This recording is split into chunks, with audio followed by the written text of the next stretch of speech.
Black Adam climax explained. क्या है film की क्लाइमैक्स स्टोरी?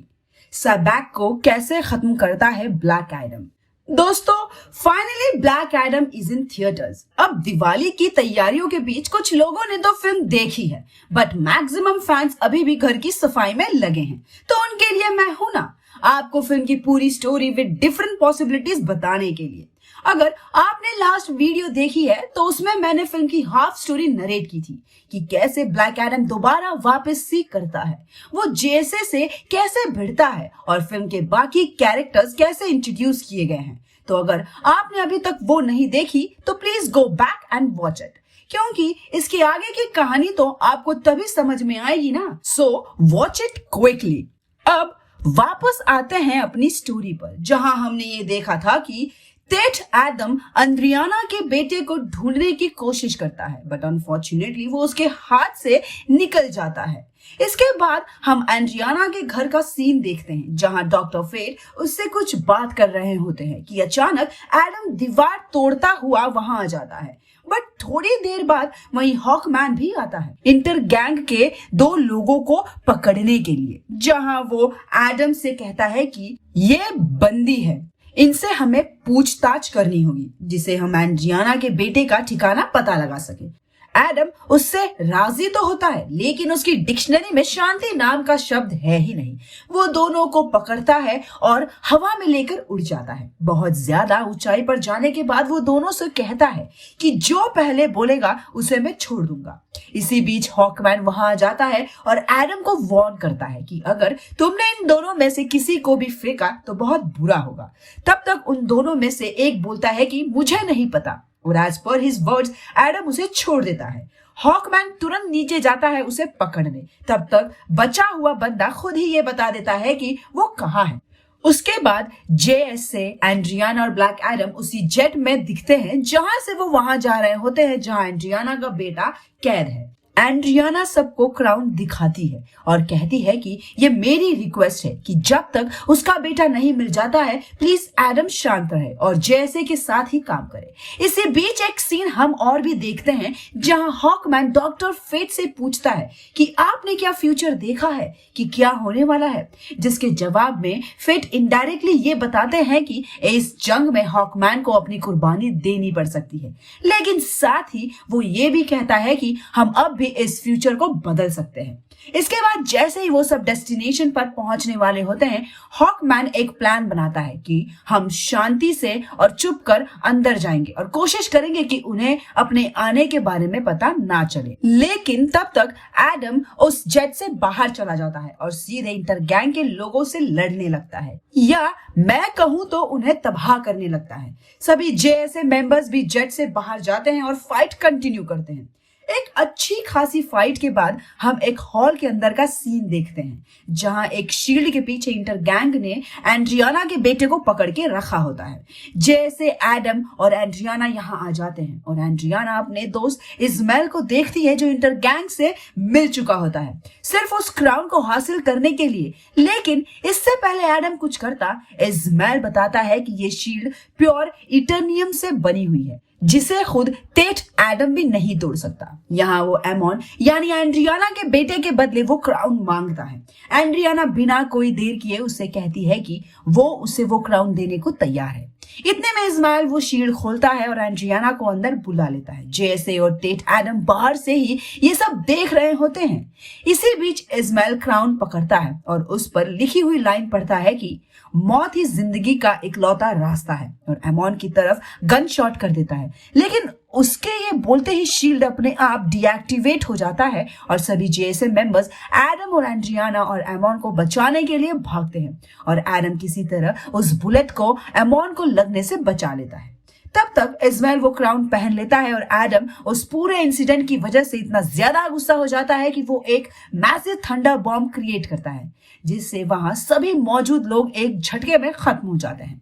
उसे बचाने के लिए एंड्रियाना और एमोन को हॉकमैन अपने पंखों से बचा लेते हैं और साइक्लोन को एटम स्मैशर अपने हाथों से।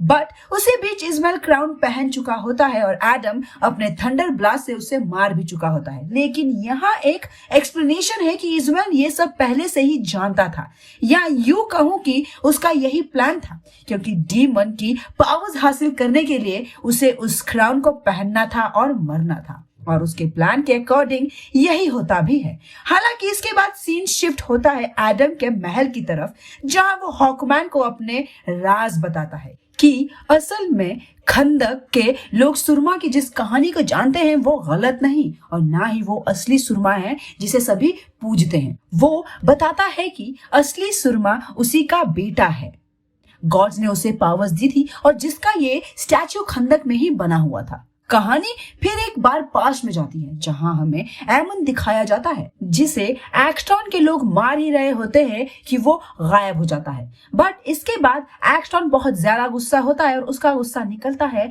एमन के माँ बाप पर। वो बताता है कि उन लोगों ने हम पर इतना जुल्म किया जिसे कोई सोच भी नहीं सकता, यहाँ तक कि उसकी वाइफ और एमन की माँ को भी उसकी आंखों के सामने मार दिया गया।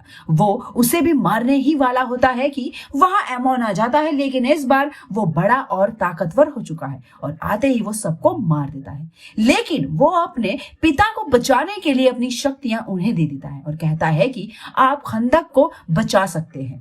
दोनों साथ मिलकर शाजाम बोलते हैं और एमन की शक्तियां एडम में ट्रांसफर हो जाती हैं। लेकिन इसी बीच एक्टॉन के लोग फिर हमला कर देते हैं, जिनमें से एक का तीर एमन को लगता है और वो वहीं गिर जाता है। एडम सभी को मार देता है बट अपने बच्चे को नहीं बचा पाता। इसके बाद वो इतना ज्यादा गुस्सा होता है कि सबसे पहले एक्टॉन के दरबार में जाता है और इससे पहले कि एक्टॉन सबैक का क्राउन पहनता वो उसे मार देता है। लेकिन एडम की पावर्स इतनी ओवर कंट्रोल हो जाती है कि वो उन्हें रोक नहीं पाता और ना चाहते हुए भी वो वहां मौजूद सभी लोगों को, यहां तक कि पूरे शहर को ही तबाह कर देता है।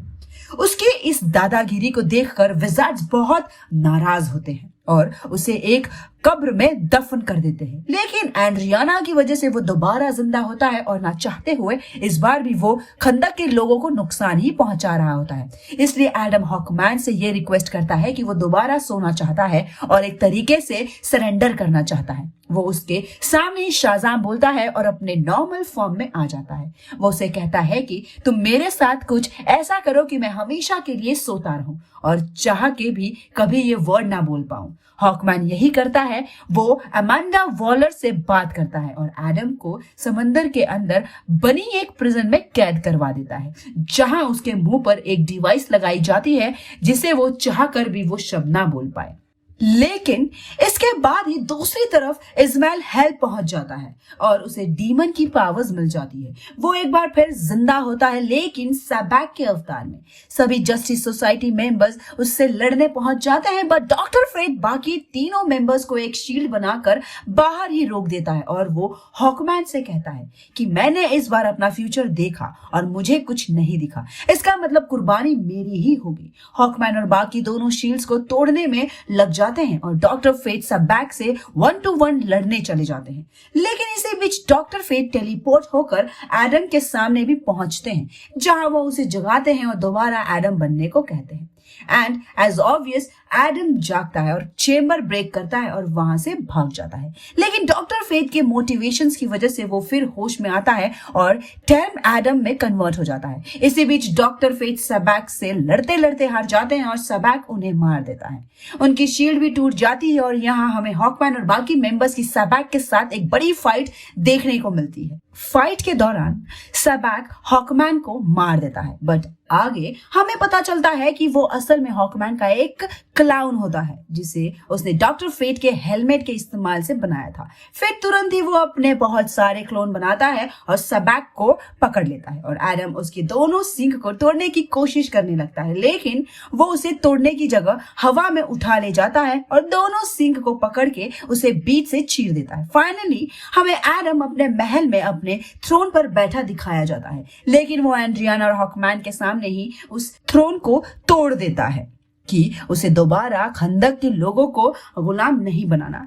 इसके बाद वो कहीं और चला जाता है और हमेशा खंदक को बचाने की कसम खाता है। लेकिन इसी के साथ ही फिल्म के मिड क्रेडिट सीन्स में हमें सुपरमैन और ब्लैक एडम का आमना सामना होते दिखता है। बट वो कितनी हिडन डिटेल्स को छुपाए हुए हैं और डीसी के फ्यूचर को किस हद तक बदलने वाला है, ये सब हम डिस्कस करेंगे हमारे नेक्स्ट वीडियो में। तब तक आप हमें कमेंट्स में बताइए कि आपको फिल्म के फ्यूचर को लेकर क्या एक्सपेक्टेशंस है।